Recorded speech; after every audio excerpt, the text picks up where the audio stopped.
clientes qui vont venir pour réaliser une prestation comme des crochets qui sortent d'un défrisage. Elle va te dire, je me suis défrisée il y a 2 jours, 3 jours.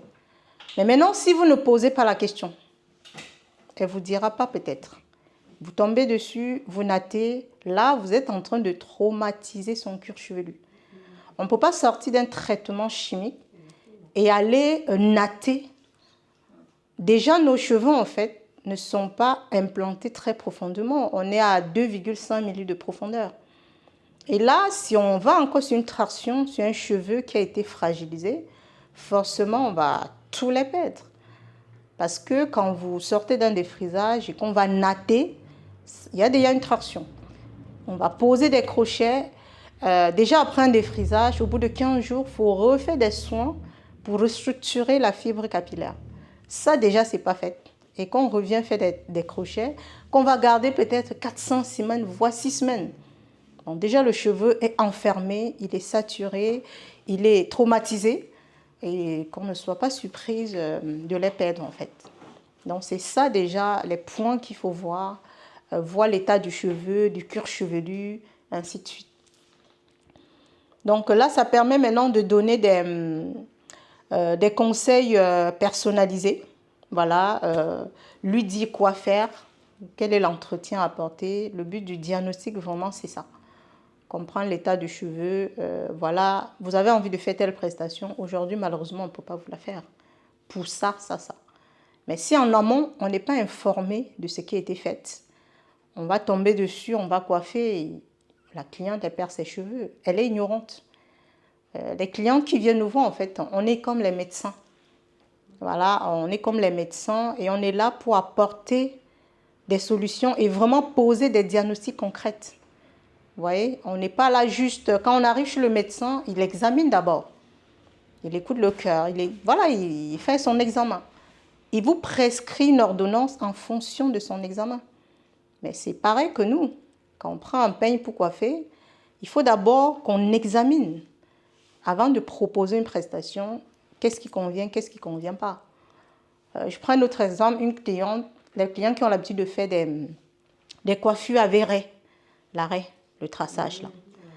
Elle a l'habitude de faire au milieu.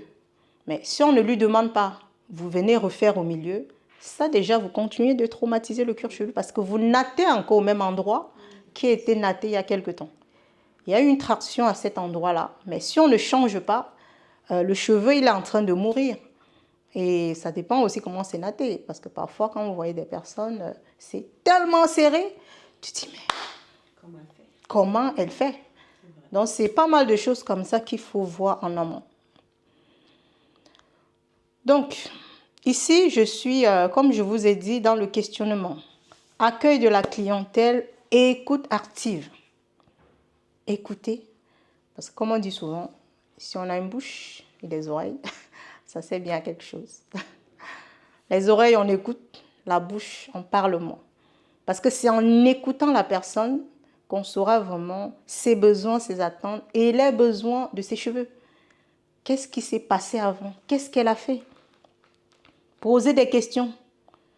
Voilà. Vivez-vous des moments de stress dans votre vie personnelle ou professionnelle? Parce que ça peut avoir un impact sur l'état de nos cheveux. Parce que le stress peut créer pas mal de toxines au niveau de l'organisme. Et ça, le cheveu prend un coup. Si vous avez remarqué parfois quand on est stressé, on va dire « Ah, je perds mes cheveux, les cheveux sont ternes, les cheveux sont dénutris, les cheveux ne sont pas brillants. » Parce qu'on est atteint au niveau du cerveau. On ne dort pas assez, on n'est pas bien. Donc forcément, le cheveu prend un coup. C'est ça. Donc ensuite, suivez-vous un régime alimentaire. Si vous avez remarqué souvent, quand on ne mange pas bien, qu'est-ce qui est pris en première place? Les cheveux.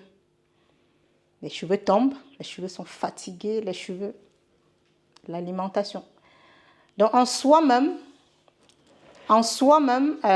les produits qu'on voit, ils sont là que pour conditionner les cheveux. La première chose, c'est d'abord ce qu'on mange. Qu'est-ce qu'on consomme au quotidien? Parce que les nutriments vont passer par le sang, aller au niveau du cuir chevelu et on aura des cheveux en bonne santé. Donc, c'est vraiment la base. Ensuite, avez-vous déjà défrisé vos cheveux ou ou à quel âge avez-vous commencé? Ça aussi, c'est un phénomène vraiment qui touche beaucoup de personnes. Vous verrez des personnes que c'est depuis l'âge de 9 ans que se défrisent les cheveux. Donc, en fait, là, le cuir chevelu est déjà traumatisé. À 9 ans, l'enfant est encore en pleine croissance. Et là, le cheveu, il change. Le cheveu, il s'améliore. Il change au fur et à mesure que l'enfant grandit. Mais cette nature-là qu'elle a eue étant petite, les produits chimiques sont déjà passés. On tue l'enfant, ses cheveux à petit feu, en fait. Et ça, c'est pas bon. Donc, voilà. Alors, ici, on parle également de la calvitie. Est-ce qu'il y a des personnes dans votre famille qui ont la calvitie? Parce que oui, la calvitie, il y a la génétique aussi. Ça peut être héréditaire. Oui, parce qu'il y a des personnes qui ont une calvitie qui commence par l'alopécie androgénétique et ensuite ça devient la calvitie.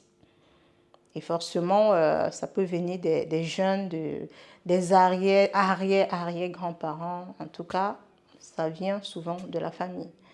Mais ici, si on parle d'alopécie de traction, vraiment, c'est des personnes qui perdent leurs cheveux parce qu'il n'y a pas d'entretien, parce que c'est serré, parce qu'on ne veut pas connaître et comprendre le cheveu, en fait. Un cheveu, ça se comprend, on diagnostique, on comprend les besoins et les attentes et on adapte les prestations en fonction de tout ça. Mais si on tresse juste pour tresser ou on coiffe juste pour coiffer, le cheveu, il prend un coup. Et la personne, elle se retrouve plus tard chauve. Ça fait mal au cœur. De se lever un matin, on n'a plus rien sur la tête. C'est pas agréable. Donc, c'est tout ça qu'il faut voir. Et ça vaut aussi, est-ce que la personne a déjà porté les tresses trop serrées? Moi, je dis toujours, si on fait des tresses et que la personne sent que c'est serré, même si tu as payé combien, enlève. Non, quand on sent une grosse traction, il faut enlever. Parce que là, c'est un traumatisme qui est en train de s'installer au niveau du cuir chevelu. Et de ce fait, quand tu vas enlever tes tresses plus tard, tu vas refaire d'autres prestations. Tu vas perdre tes cheveux peut-être même 1 an, 2 ans après. Tu vas en vouloir au coiffeur, au dernier coiffeur chez qui tu étais. Pourtant, elle n'a rien à voir. C'est un traumatisme qui existe depuis très très longtemps. Et tu te dis, mais qu'est-ce qui s'est passé? Pourquoi j'ai eu ça? Tu as utilisé tel produit qui n'allait pas. Ça n'a rien à voir. Une fois que le traumatisme est installé, soit tu enlèves, quand tu laisses, il est installé. Soit en ce moment-là, tu laisses un certain nombre de temps, tu apportes des soins, tu arrêtes de tirer, mais tu continues de tirer. Le traumatisme, c'est là. En fait, c'est comme un feu, flamme dans la brousse. Quand ça commence premier, si on n'éteint pas, ça continue d'avancer et ça envahit vraiment tout le secteur. Donc, c'est vraiment important de faire attention à tout ça. C'est vrai que parfois, les clients payent de l'argent, mais il faut faire attention. Et de ce fait, le professionnel doit vraiment savoir comment tresser, respecter le cheveu. Le cheveu, ça se respecte. Il ne faut pas tirer, parce qu'en fait, quand on tire, on ne sent pas qu'on tire. C'est la personne qui ressent. La personne ressent et forcément, si tu n'es pas en communication avec la personne, si tu ne lui poses pas des questions, est-ce que ça va, est-ce que ça tire, est-ce que tu as mal, si tu n'as pas cette technique, cette délicatesse de pouvoir faire des choses, forcément, sur le coup, elle se dit non, c'est bon, ça va, non. Mais sauf que quand elle rentre chez elle, qu'elle calcule déjà la somme d'argent qu'elle a payée, elle dit, ah mais non, j'ai payé tout ça, j'ai investi tout ça et je vais enlever. Mais sauf que ce qui se passe derrière, c'est catastrophique. Donc voilà pourquoi c'est vraiment les bases qu'il faut comprendre. Et on va commencer par tes cheveux pour voir déjà comment ça se passe, ce qui se passe et ce qui peut se faire. D'accord. Je t'invite à t'installer. Marceline, tu installes ta charmante cliente.